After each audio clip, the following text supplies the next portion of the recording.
Ada yang bilang dari Kak Anita, suami saya hobi selingkuh dari awal nikah sampai sekarang saya sudah punya 3 anak. Itukah sifat asli bawaan? Oke, ya pertanyaan menarik. Akan saya jawab dulu ya. Jadi gini, ini juga terkait dengan tanggapannya. Karena kemarin juga ada yang menanyakan gimana sih tanggapan Mas Bimo terkait dengan orang yang selingkuh atau pelakor bahkan gitu ya. Karena saya tuh kalau di privat tuh ketemu dengan begitu nggak cuma 1-2 gitu loh. Dan ini tanggapan saya dulu ya.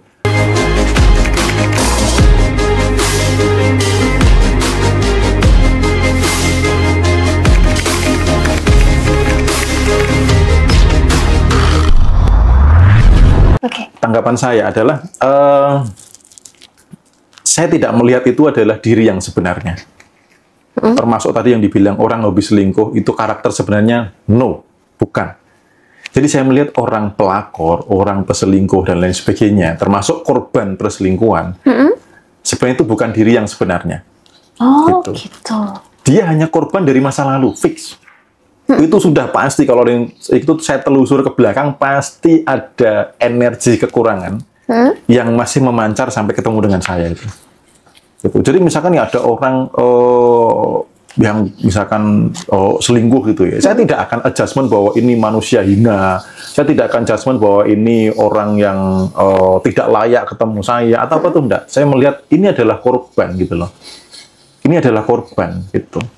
Jadi saya pun juga melihat dari beberapa kelemahan pasangan, bukan saya lihat sebagai orang yang buruk gitu loh. Tapi dia begini karena korban masa lalu gitu loh. Sehingga saya ngelihatnya enak.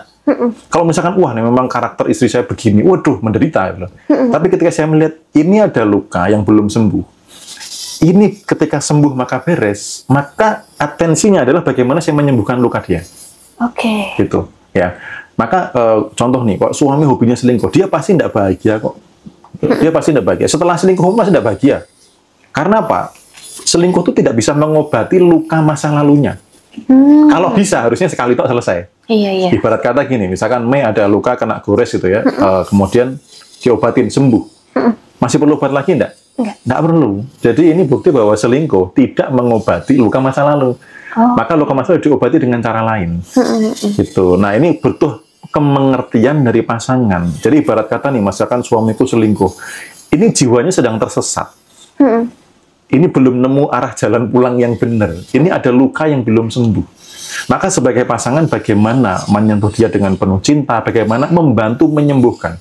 Coba deh misalkan ya buat teman-teman yang mengalami pasangannya selingkuh gitu ya, entah suaminya atau istrinya gitu.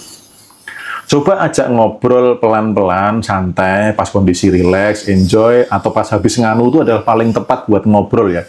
Kalau pasangan nggak tidur ya gitu. Ajak ngobrol gitu. Kamu sebenarnya ada lukakah di masa kecil gitu ya? Kamu ada trauma apa di masa kecil? Aku tuh sebenarnya ada tergerak untuk peduli sama kamu, untuk menyembuhkan luka kamu. Aku tahu kamu melakukan ini itu bukan kamu yang sebenarnya. Ini bukan karakter kamu. Kamu hanya korban di masa lalu. Mau nggak untuk sembuh dari ini, gitu loh, untuk sembuh dari luka masa lalu ini? Kalau mau, ayo jalan bersama, cari obatnya bareng-bareng, sembuh bareng-bareng gitu loh. Tapi begitu di judgement buruk, lalu kemana-mana dicurigai, ya kan, udah wis macam-macam, ya akhirnya ya wis lah, ibarat kata, aku sebenarnya pengen bertobat gitu loh. Tapi setiap keluar rumah pasti dianggap begitu, akhirnya apa? Ya jadi doa juga kan gitu. Ya wis lah gitu aja, daripada nggak gitu dimarahin ya kan. Mending gitu sekalian kan, dapat enak walaupun dimarahin gitu. Nah, itu bisa memicu juga gitu. Jadi teman-teman cobalah lihat. Orang yang melakukan itu, dia sebenarnya ada luka yang belum sembuh. Kalau lukanya sembuh dan dia bahagia, dia tidak akan melakukan itu. Gitu. Oke gitu. Nah itu kalau selingkuh. Kalau di Islam itu ada yang namanya poligami. Apakah poligami ini si laki-laki punya luka, Mas? Kalau itu pro dan kontra ya, agak sensitif ya. Bisa jadi ada luka, bisa jadi karena pengen bermanfaat gitu ya, daripada tidak ada yang menafkahi misal gitu. Tapi di dalam konteks poligami, saya berdiri di yang tidak bisa komentar. Saya tidak bisa bilang tidak, saya tidak bisa bilang iya, hanya poligami itu peristiwanya, pemicunya bisa beda-beda, gitu. Pemicunya bisa beda-beda. Bisa juga misalkan pandai bajak motor, misalkan nih suaminya hiper nih gitulah, istrinya nggak kuat ngelayanin gitu kan, daripada berbuat dosa ya wes lah dinikahin sah, itu bisa jadi poligami gitu loh. Atau ngelihat kok kayaknya kasihan nggak ada yang nafkahi dan sebagainya, itu juga bisa, atau lain-lainnya, itu ada banyak pemicu sih gitu. Cuman saya pribadi berdiri di pihak yang no comment.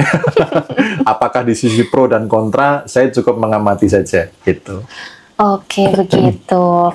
Nah, Mas Bimo, kita tinggalkan poin perselingkuhan karena kita sudah cukup lama bahas itu. Ya, ini kalau teman-teman yang belum terjawab bisa nonton rekamannya ya. Mungkin yang baru datang kan banyak juga yang menyampaikan bahwa gimana Mas, semua saya selingkuh, ini masih ada beberapa. Nah, teman-teman tonton aja rekamannya gitu. Oke, nah poin yang kedua ini Mei akan bahas tentang perasaan yang terabaikan, Mas. Kadang salah satu pihak, entah istri, entah suami, mungkin sibuk bekerja, terus satunya di rumah aja, terus merasa terabaikan. Nah, apakah dalam rasa-rasa terabaikan itu akan membuat kita berada di dalam vibrasi kekurangan? Oke, ya, good. Jadi rasa terabaikan ini kan sebenarnya ini ya, karena kurang cukup mendapatkan cinta juga dari luar. Betul. Karena sebenarnya cinta juga ada dari dalam diri gitu. Nah, rasa terabaikan ini tinggal menyikapinya bagaimana.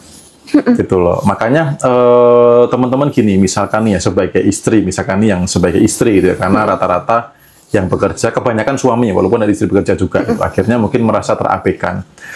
Ini ada dua sisi yang sebenarnya perlu disatukan dengan yang namanya komunikasi kok. Oke. Pernah lihat konten gini nggak, Mei? Ada seorang suami gitu ya, dengan beban penat, penuh tekanan gitu ya, tekanan ekonomi terutama, yang cicilan ini, cicilan itu, sekolah anak, ini itu. Dia mau cerita ke istrinya tuh jadi berhenti gitu loh. Kuat nggak dia nerima cerita? Dari sisi istri, suamiku apa sudah nggak sayang ya? Kok nggak mau cerita lagi sama aku? Kok nggak mau duduk bareng untuk bercerita apa yang dialami di luar rumah? Akhirnya ini menjadi miss, nggak ketemu. Yang istri menganggap merasa diabaikan, ya. Yang suami, aku nggak yakin istriku kuat menerima cerita beban ini gitu loh. Nah, itu menjadi miss kan? Maka komunikasi itu salah satu jalan tengah. Merasa diabaikan, ini belum tentu diabaikan beneran. Nah, maka selama masih merasa, clearkan dengan komunikasi. Artinya ketika nanti pasangan komunikasi, terimalah gitu loh, hiburlah gitu loh. Tidak, jadi gini, suami bercerita tidak selalu minta solusi. Yang perlu diketahui para istri, suami bercerita tidak selalu butuh solusi, saran, tidak selalu. Dia hanya butuh kelegaan dan berharapnya itu dari pasangan. Hati-hati ya. Kalau suami sudah bercerita, Anda harus bisa memberikan dia kelegaan. Karena kalau enggak, misal dia ceritanya dengan orang lain di luar dan itu bisa memberikan kelegaan, itu waspada yang pertama. Maka ketika suami bercerita, pancinglah dia untuk terbuka. Apapun itu dan terimalah tanpa harus memberikan label. Kalau bisa ya disupport, kamu pasti bisa, kita bisa melewati ini. Sambil lakukan beberapa kali, misalkan mau sentuhan, mau pujian, tergantung suami ini karakternya apa. Auditory, kinestik, atau visual. Kalau kinestik kan lebih sentuhan ya, rasa, ya sudah sambil diusap-usap. Kalau misalkan dia kepekaannya adalah visual, penglihatan, ya berdandanlah yang cantik gitu ya. Kalau dia visualnya di pendengaran, pujilah dia. Kamu tuh kuat kok, kamu tuh hebat, aku yakin kamu pasti bisa kok. Nah, habis itu tenangkan dia gitu loh. Tenangkan dia, ya sudah. Suami kalau di rumah ya refreshingnya istri, ya sudah. Habis itu misalkan diajak nganu atau apa, udah begitu relax dia akan encer lagi, akan semangat lagi gitu. Nah, maka perasaan terabaikan ini harus dikomunikasikan. Karena ya namanya berumah tangga, pemicu awal tuh seringnya adalah di komunikasi. Begitu komunikasi renggang, itu pintu awal dari sebuah kejadian yang lain. Nah, komunikasi renggang biasanya karena ada gadget dan lain sebagainya. Itu kok suami saya lebih seneng mainan gadget. Nah, bagaimana Anda bisa lebih menarik daripada gadget? Itu PR-nya. Atau kebalikan, kalau istri saya mainin HP terus, ya bagaimana Anda bisa lebih menarik daripada handphonenya istri gitu. Nah, kayak gitu. Nah, bisa jadi Anda juga ego Anda yang belum dirilis. Nah, ketika rumah tangga berjalan sudah egonya masing-masing, ya siap-siap. Gitu loh, siap-siap. Maka ini apa? Rumah tangga itu harus merendahkan ego masing-masing, ada ego bersama, ada komitmen. Gitu loh. Untuk meruntuhkan ego masing-masing adalah ada ego komitmen, ada komitmen bersama. Nah, maka kalau menjalin hubungan ada komitmen ya lemah gitu loh. Tapi kalau ada komitmen beda. Gitu. Saya misalkan terjadi kesalahpahaman paling sama istri bilang gini, oke, aku perbaiki diriku, kamu perbaiki dirimu, kalau sama-sama membaik, ayo kita ngobrol atau kita buat komitmen baru dari kejadian ini bagaimana. Jadi sudah nggak lagi yang, wah ini salah kamu lah, kamu begitu loh, kamu nggak begitu, akhirnya loh, kalau kamu nggak dilahirkan sama ibumu ya nggak bakal begini ya gitu. Nggak ada ujungnya kalau hanya menyalahkan gitu. Jadi NPD itu cek di dalam diri Anda. Karena kalau diri Anda berubah, pasangan Anda akan berubah. Sudah banyak testimoni. Nah, pada saat mendengarkan ini coba cek ego Anda. Nggak bisa. Suami saya itu begitu, nggak akan bisa. Itu ego Anda yang berbicara. Kalau selama egonya masih begitu, ya selamanya tidak akan bisa. Tinggal Anda mau nggak merendahkan ego. Mau nggak menjadi sosok pasangan yang menyejukkan, yang melembutkan, yang memberi penghiburan terhadap suami. NPD itu pasti ada luka di masa lalu. Kalau luka itu disembuhkan, selesai. Itu. Tapi kalau makin di judgment NPD lah, makin dibilang ini, dibilang itu, makin diperkuat ngomong sama tetangganya, suamiku NPD atau istriku NPD, wah makin nguat lagi kan. Ya permanen jadinya, gitu loh. Oke, begitu ya tadi Kak Syasha tentang NPD. Nah, ini ada Kak, siapa nih? Zahrani coba. Iya Mas, istri adem, suami juga beda, malah jadi romantis, kaget saya. Nah kan, ya kan? Udah suaminya NPD, istrinya cemberut, nyalain suami, kemudian diemin dan lain sebagainya, udah. Nggak selesai-selesai, tapi begitu istri adem, getarannya penuh cinta gitu ya. Apa terjadi di luar kok kangen loh, pengen ketemu di rumah gitu loh. Terjadi masalah, stres, hiburanku adalah istri gitu loh. Gitu. Kayak saya misalkan lagi bunyi lagi apa udah gitu, aku pengen pengen menenangkan diri. Ya kadang cuma tidur di pangkuannya, dielus-elus, nggak banyak cerita. Hanya untuk tenang saja gitu loh. Jadi nggak cerita aku ada masalah ini, kamu ada solusi nggak pernah begitu. Misal cerita masalah aja saya selalu bilang, jangan pernah kasih solusi dalam tanda kutip, jangan fokus ngasih solusi, tapi getarkan rasa penuh cinta, getarkan rasa kelembutan, kenyamanan, supaya aku segera reda gitu loh. Yang dibutuhkan itu, bukan yang langsung kepada solusinya, enggak. Karena begitu mikirin solusi, ini pikirannya udah tegang, makin tegang lagi gitu loh. Udah di luar rumah tegang pikirannya, masuk ke rumah, bahas itu lagi malah tegang. Itu harus disentuh dengan kelembutan, dengan cinta. Begitu cooling down, udah romantis, dan lain sebagainya, maka akan semangat lagi. Gitu. Jadi kalau misalnya dua-duanya kerja, dua-duanya capek, gitu, terus istri pulang masuk ke pintu rumah harus menjadi istri ya Mas ya? Betul, harus feminim. Itu harus feminim. Kalau kerja dandan cantik di rumah, setelah kerja ya dandan cantik untuk pasangan gitu loh. Jangan kebalik, dandan cantiknya untuk orang lain ya kan. Nah, begitu di rumah sama pasangan nggak pernah dandan, ya sudahlah. Suaminya ketemunya orang di luar kok pada dandan semua gitu loh. Nah, itu yang juga menjadi pemicu. Jadi misalkan istri kerja, ya setelah di rumah jadilah seorang layaknya sebagai istri. Kalau aku tuh capek, kamu ngertiin aku, yang satunya juga sama, kamu nggak ngerti beban hidup, ya. Ketika masing-masing egonya tinggi, siap-siap tidak bahagia itu. Tapi kalau egonya mau diruntuhkan, ya misalkan sama-sama capek, itu seru loh kalau misalkan gini. Wah capek itu, iya aku juga capek itu. Ya wes kita mandi biar fresh, yuk masak bareng. Enak nggak? Romantis nggak? Iya dong. Kayak istrinya yang suami yang mungkin ngupas bawang merah atau bawang putih, masa nggak bisa sih gitu ya? Atau istri masak, suami cuci piring masih. Nah itu kebersamaan itu bisa membuat bahagia gitu loh. Tapi kadang orang karena sudah ego tadi loh, mempertahankan ego, tidak ada getaran penuh cinta, maka ya sudah berantakan. Nah buat orang-orang yang mempertahankan egonya gitu ya, jadi wah dia begini itu fix dia ada luka di masa lalu.